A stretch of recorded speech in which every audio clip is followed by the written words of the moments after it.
was called out of town because of ill parents in her family home in Maine. Dr. Elizabeth Lynn was excited about being inducted, but of course she responded to her family's needs. She will be represented by Reverend Brian Johnson, Assistant Vice President for Mission and Ministry, Valparaiso University. Kelly, could you please also help me with this recognition? Before calling Reverend Brian Johnson to the podium, let me tell you about Dr. Lynn. At Valparaiso University, she founded the Center for Civic Reflection.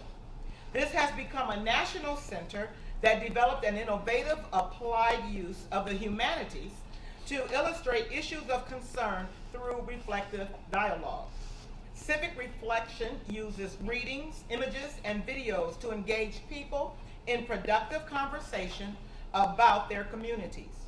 The center has trained more than, arthritis don't fail me now, all right, more than 7,000 facilitators and led more than 20,000 people in public, community, and workplace dialogues. Now please welcome Reverend Brian Johnson to speak on behalf of Dr. Lynn. Reverend Johnson.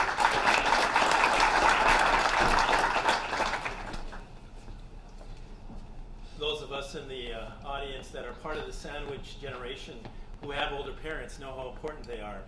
And Elizabeth's parents are in their 90s, and the mom suffered a bout of pneumonia in the last couple of days, and the dad has Alzheimer's, so she went out to be with them. So she regrets not being here, but wanted to congratulate everybody who's received awards. She's grateful to the society for recognizing civic reflection as an innovation.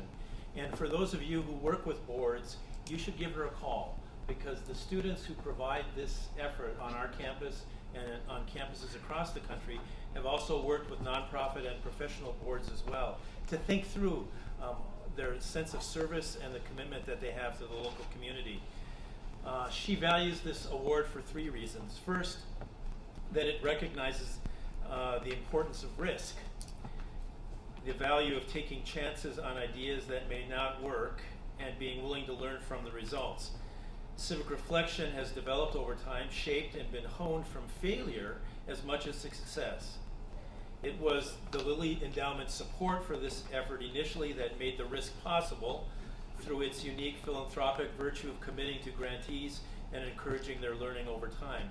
Second of all, you all value collaboration, and for Elizabeth, sharing the journey with other colleagues and learning from them as much as from any failure, civic reflection is a collective creation. And finally, the value of community.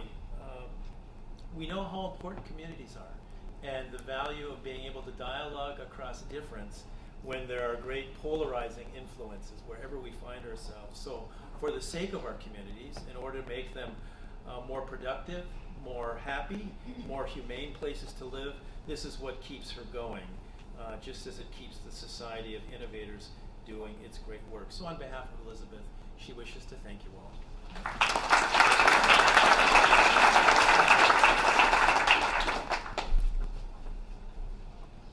Thank you, Reverend Johnson.